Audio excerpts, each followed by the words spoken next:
These are some of the biggest waves in the world. But it's not Hawaii, it's Ireland, and it's in the dead of winter. It is an incredible wave, and just the rawness of it. The Atlantic provides such raw, crazy waves. You know, they're thick, they're cold, they're dangerous, they're gnarly looking. It takes a lot to conquer Irish big waves. There's the cold water, there's the wind chill factor, and most of all, there's the courage needed to catch waves as big as multi-storey buildings. The scariest waves are the ones that are going to be the waves of your life. There's definitely a lot more eyes on Ireland just because the waves are so good here, and it's getting pretty busy out at some of the waves when they're really good. Like, people fly in from all over the world from Mullaghmore when it's on.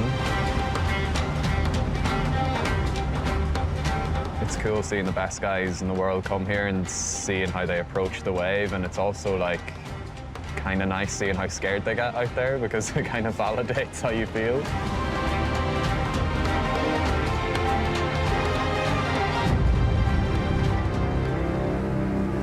Ireland is surrounded by sea, but for centuries, the ocean has been a source of fear. First thing we were told as young people growing up was never turn your back to the sea. I'm quite bemused by the surfing boom, enthralled by it and delighted about it. In Ireland, the sea has been a story of conquest, loss and sorrow. But now there's a new chapter being written. Irish surfing was a homegrown secret for decades. But on the back of some breathtaking big wave riding, it's now firmly on the world surfing map. And Irish surfers themselves are starting to realise that they have something special here, not just the world-class waves and spectacular scenery, but also a unique culture that in some respects pays homage to Ireland's ancient past.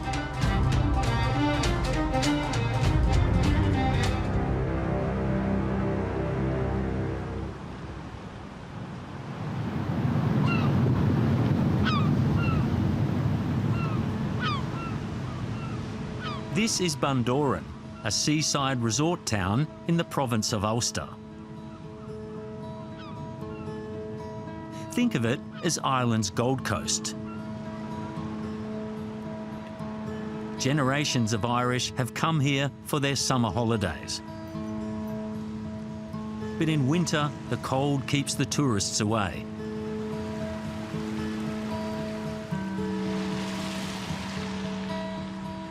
Town would be absolutely mental busy from the summer months, and then it was like a tap was turned off. So the season's kind of been extended. It's great for local businesses and stuff like that to get a bit more income throughout those darker months. I've come to meet Conor Maguire, a born and bred hometown hero. He's one of the world's best big wave surfers, and he learned to surf right here in Bundoran. So they call this the ferry bridge? Yeah. I think they call it the ferry bridges because there's like loads of funny shaped rocks, so they just thought ferries used to live in them back in the day. Yeah, it's a good little beach, it's super consistent. It's a bit of a swell magnet, so even when there's no waves, there's generally something here. And how do you get out then? There's like another little rock you can walk up here, or you can walk the whole way down along the beach and paddle out, but it's a mission. In 2020, Conor Maguire put Irish surfing on the big wave map with this wave at Mullaghmore, the biggest ever ridden in Ireland. I remember that day that the horizon just went black. You could see that wave from so far away. And it was just huge, big and smooth. And when you're on a wave like that, what's going through your head? For some reason, I was actually really calm on that wave. I've been like thinking about that for a long time. So it happened, and it couldn't have been like more perfect. So I was just, yeah, I just kind of enjoyed it the whole way. And yeah, I got smoked right at the end, but it was part of the fun. Drowning's like a big risk, obviously, in big wave surfing or surfing in general if you hit your head or anything like that. But yeah, it gets quite shallow at Mullaghmore. Just you can tell that by how the wave breaks. It's like quite a hollow wave, and it just hits a really shallow slab underwater and just kind of bends over itself. So it's, on a big low tide, it's a super shallow, dangerous wave. Conor Maguire earns a living as a professional big wave surfer for Red Bull, but he reckons he'd do it for nothing. I just love being out in those raw elements and feeling big swell. It's just like, it's such a crazy energy, and that's kind of why I've done it my whole life, and just for the pure thrill of it. Big wave riding in the Atlantic can be a lottery. You need the right wind, the swell, and the tide. With modern satellite forecasting, the best surfers can fly in with a day's notice.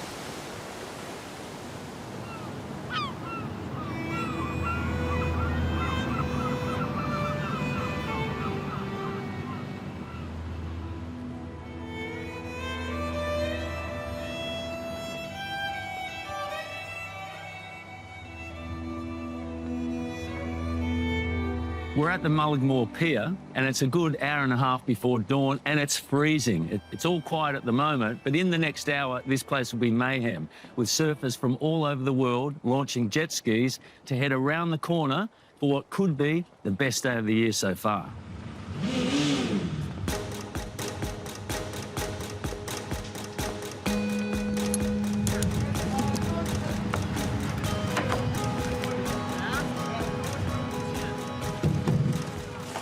Big wave surfing is like a travelling circus. The professional surfers use jet skis for safety and to capture the action on film. Jim, is it okay if I put one board in? Thanks. Thanks, Dad. Woo. Right. Get on with it. I think we're in for a bit of a treat today. The wind's in a really good direction. It's going to be clean on the face. Unsure whether it's going to be toe size or paddle size, but it's going to be really, really special.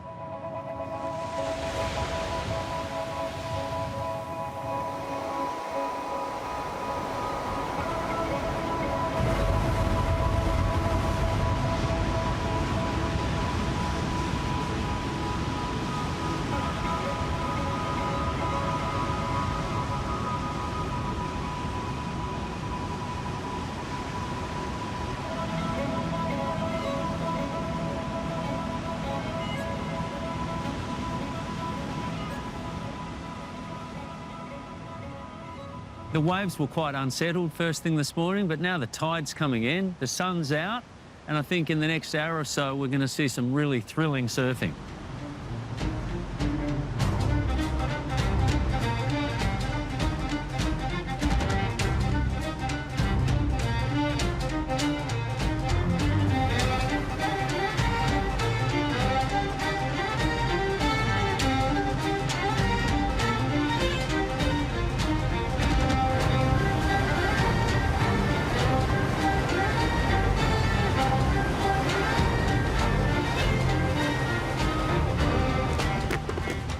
One of Ireland's best big wave surfers is Garage McDade. It looks a long way out. How long will it take you to paddle out? Well, hopefully a jet ski will come pick me up. But if not, it's like a good 20-minute paddle anyway. Those little tags there, that's a safety device. Yeah, if things go wrong, you pull this and helps you come up pretty quick. So it fills up with air and you're gonna come up pretty quick straight away. And have you had to use it much? Yeah, I use it heaps. I mean, sometimes you use it just to save your energy because you get a bad wipeout, you're gonna lose all that energy. So, I mean, there's 4 of them. So, I mean, if you get 4 bad wipeouts, you're kind of done out there anyway. Garage McDade is the nation's first ever European men's surfing champion. I'm just a super competitive person. For me right now, the Olympics is my main goal, and I believe I can get there and hope I can get there.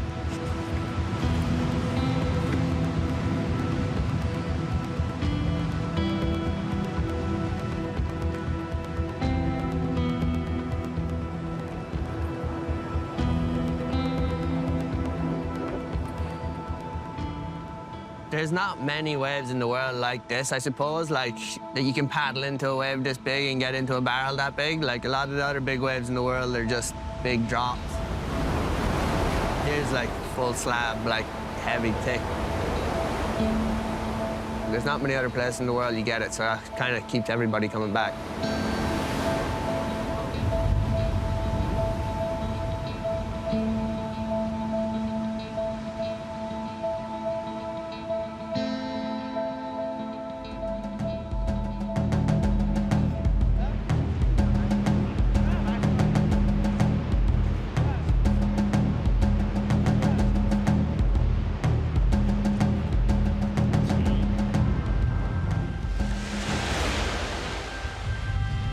When Mullaghmore roars, young surfing lions come here to test their courage. But at this natural coliseum, it's the lions that get eaten.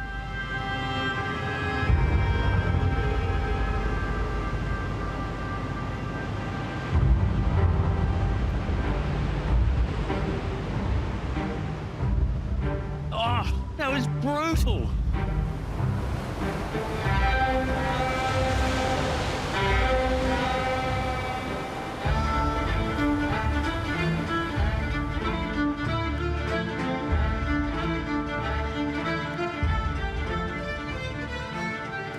Mullaghmore's big waves are becoming a business, and content is king. Professional surfers market their wares to the world across multimedia. If you're trying to make clips for everything, whatever it is, YouTube, Instagram, your sponsors, it's important to have the photographers on the beach, in the water, everything. You need all the angles. Well, I suppose that we're living in a different world, aren't we? You know, the media it's not just a surf magazine anymore. It's not a video, it's everything. So it is the magazines, it is the video, it's the YouTube, it's the and obviously social media plays a huge part in this. Australian Tim Bonython is a frequent fly-in, fly-out big wave cinematographer. He's been filming giant surf for 50 years. He reckons Mullaghmore is special. You know, the whole thing about this wave just makes this wave so special is the way, because of that rawness, but when it unloads and seeing these huge barrels, these pits of love just coming through, and if you can get someone in it, then that's the ultimate moment.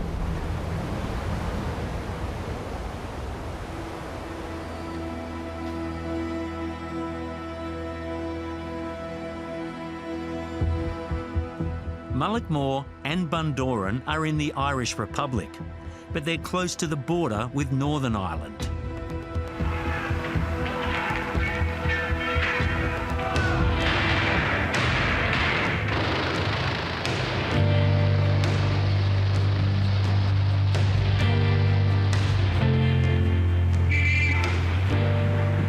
In the 1970s, the decades-long sectarian conflict known as the Troubles often crossed the border. Lord Mountbatten and his young boatman were killed immediately. 3 hours later, police launches recovered the body of Lord Mountbatten's 14-year-old grandson. Mullaghmore has an infamous claim to fame. In 1979, the Irish Republican Army assassinated the British Royal Lord Mountbatten by blowing up his fishing boat. The deaths occurred within sight of Classiebawn Castle, which had been the Earl's Irish home for over 30 years. It was a telling blow by the IRA to the heart of the British establishment. We were shocked and saddened by it. There's absolutely no question about that. And it was regretful what happened. Local historian Joe McGowan says the townsfolk are much happier that surfing is helping to redefine what Mullaghmore is known for. I'm quite bemused by the surfing boom, enthralled by it and delighted about it. The big waves come in at a place called Bradog, and we avoided those big waves like the plague. It's interesting to see the very waves that we feared and respected, that people seek them out now for pleasure.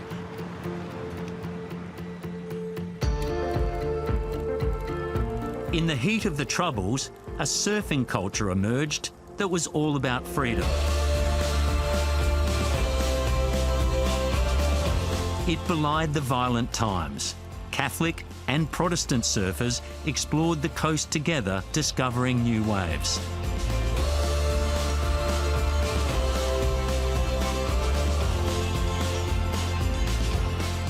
We wouldn't have known whether they were Catholic or Protestant, nor did we give a damn.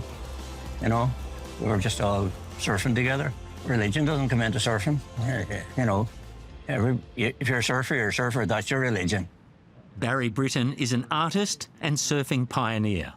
He grew up in the family pub here on the beach at Rossnowla in Donegal. In the mid-60s, his mother brought home surfboards from America. The reaction was priceless. We were laying on them and sliding off them and doing everything, and then somebody came up to us on the beach one day. He said, "Lads, I think you might be supposed to put some kind of wax on that, you know." Wax, where would you get wax? And we were thinking, what about the friary? You know, the Franciscan friary just up the road there? Yeah. Just, they've got candles there made out of wax. Use them in the church and all, you know. So we went up there and bought ourselves candles. And we dripped, they wouldn't rub onto us, so we dripped them all over the board and lit the candles, and it worked. Could you have ever imagined that that would lead to the glorious surfing life that you've had since then? No, and I don't think my mother did either. She was kind of kicking herself for bringing in these surfboards at all. She immediately turned her 5 young gentlemen's sons into a bunch of beach bums. Classic. She regretted it until the day she died. Hard to get these young fellas organised, isn't it?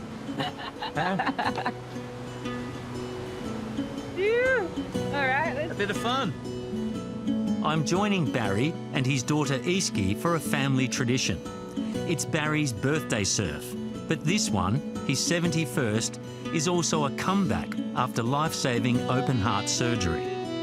I reckon you're better having these paddle outs when you're still alive than instead of waiting till you're dead and everybody else enjoys the fucking thing.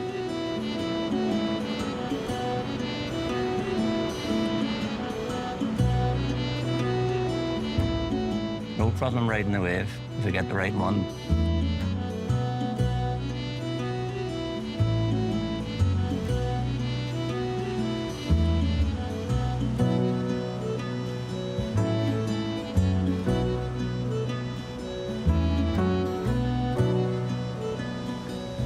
I feel like I'm 16 now, not 71. You know, it's the elixir of youth, getting out in the water and catching a wave. Just, yeah, that's what it is. And to share a wave with your daughter, exactly. Oh, well, she dropped into me, did you see? Oh, come on. Yeah, she dropped into me. They're supposed to go right. Yeah, the treachery of youth. Iski Britton is a pathfinder in her own right. Surfing since she was 4, Iski is a 5 times national women's champion and the first woman to surf Mullaghmore. It was kind of an amazing experience to be a part of that. The initial kind of wave of big wave surfing. There's very few, I think, women doing it, and I think in Ireland especially, it's really challenging. Now she's a doctor of marine sociology, an academic field focusing on the science of why the ocean is good for our health. It's like a meta-discipline, so it brings in research from environmental psychology, neuroscience even, the social science. But really what it's doing is just reinforcing and evidencing that more ancient wisdom and understanding of the power of water to heal us.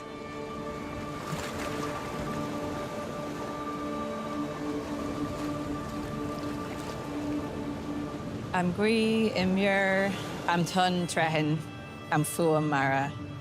I am wind on ocean, I am swelling wave, I am roar of sea. The Song of Emigan is thought to be the oldest poem in Ireland's long history. For Iski Britton, it's a pathway back to a time when people had an intimate connection with their environment. I think it goes hand in hand with recognising just how disconnected we've become from the natural world. Our ancestors knew and understood the beauty, awe and wonder of spending time sort of watching the ocean, observing all these little patterns and differences and types of waves.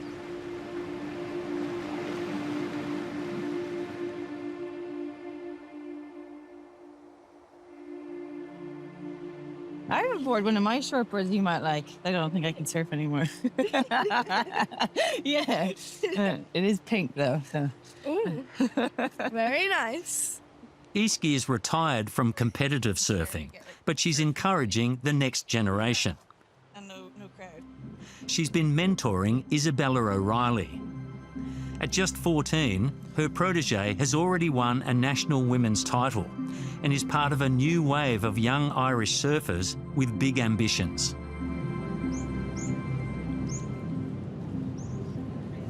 The huge leap in development is happening in girls and women surfing the world over.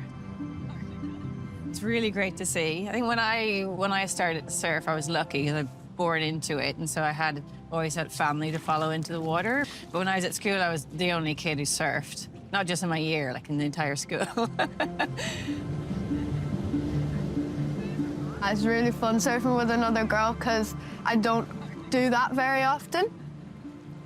My dream is to one day make the CT. That's the championship And tour. Olympics, yeah. And the Olympics. Yeah. And how hard will that be, do you think? It would be very hard, like any other sport is, but a lot of hard work and determination.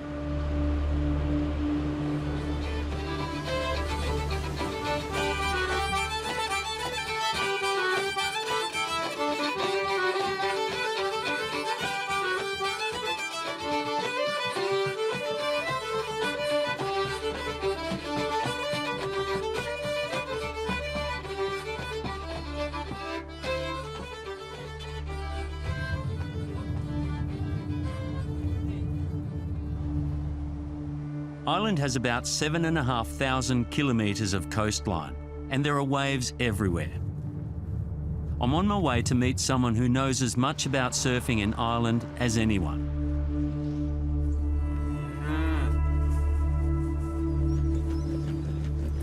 He's an Australian, and he happens to be my brother. Well, there's a few little waves out there. It's cold though. Oh, try not to think of the 9-degree water temperature and the wind chill factor. My brother Wayne moved back to Ireland 25 years ago. Our parents were born here, and the echo of ancestral roots called him home. But it was mostly for the waves. When I first came here, there wasn't many surfers, and I got here when you still used fold-out paper maps. So I used to drive around the coastline, pinpointing all the possibilities of whether it surf. It's smaller than I thought it was, Sean, but it's fun if we've got it to ourselves, so.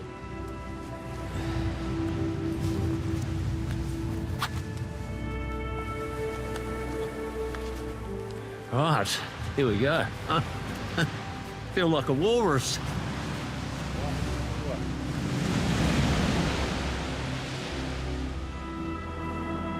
Just punched through this lagoon here.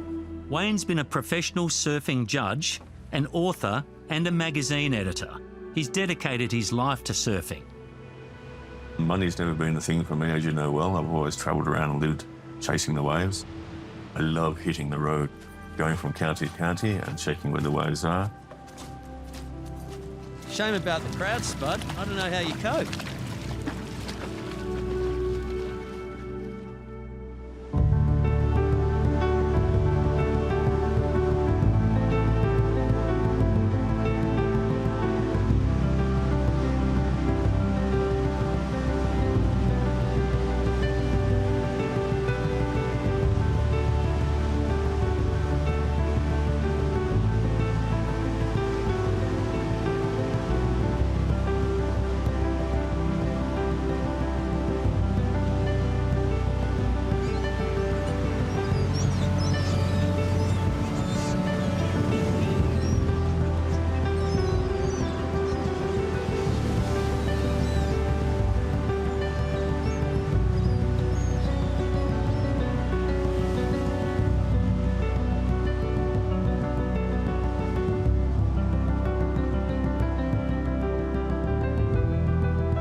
Wayne wants to show me where he's been working for more than 20 years. But getting there is quite a journey.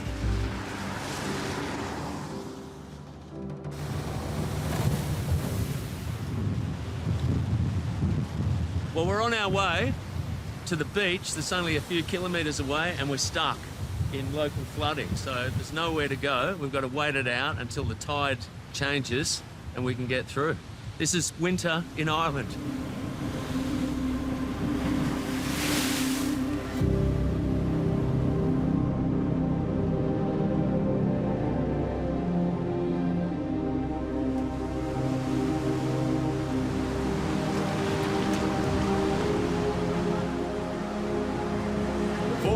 Maclary. Skull Sufol in Sidani.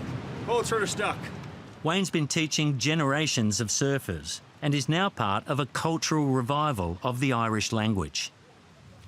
Kunasatashu. There's a great resurgence in the Irish language now. There's Irish-speaking schools all around Ireland, so some of the students we have here are fluent Irish speakers, so it helps me learn a bit more Irish by giving a lesson as best I can in Irish for those students who have it. An rá aon daoine ag surfáil ribiseo? Ronan bhí me ag surfáil san Austral. Oh, and Cunas a Jerry let? Go mar go bhfuil colcathair gom Howland. Oh, and we'll Shasam? Bhí. Oh, brilliant. After 25 years here, you know, I walk down the street here in town, I was seeing grown adults coming up to me and say, "Hey, Murph, how's it going?" And I have to look twice and shake my head. "Who's that?" And they go, "Don't you remember me? You taught me how to surf and be safe in the sea." And that warms my heart to hear that. Come into the vulture and we and go.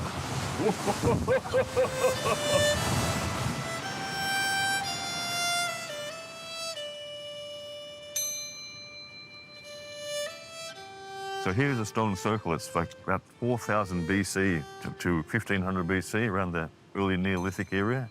This was the first day of light. The sun was getting stronger again. It's not just the Irish language that has captivated Wayne. He has a degree in Irish heritage and is a keen student of ancient Ireland. So this is the portal stones. We can see the sun sets right down there and bang, through this line here, the shortest day of the year. And they'd celebrate it because light was getting stronger again, the coming of light. Christmas, it's the same thing as Christmas. The Son of God, the sun setting, the light's getting stronger. It's a rebirth, a rejuvenation. Satellite forecasting may have replaced stone circles as a way to understand the changing weather, but Wayne sees a direct link between the pagan past and surfing in Ireland today.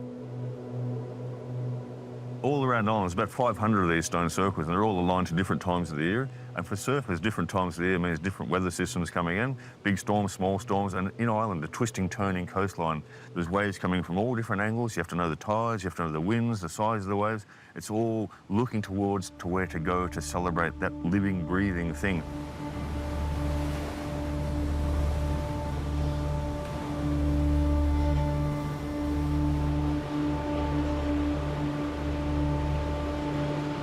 Céad míle fáilte is the saying here, 100,000 welcomes.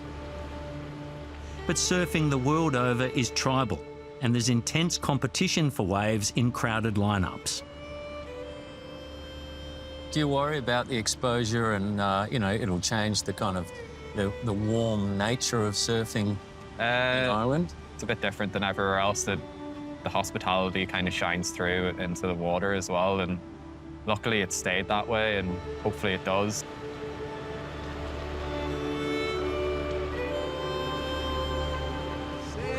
The welcome mat is out here, but it may still take the luck of the Irish to conquer Ireland's mighty waves.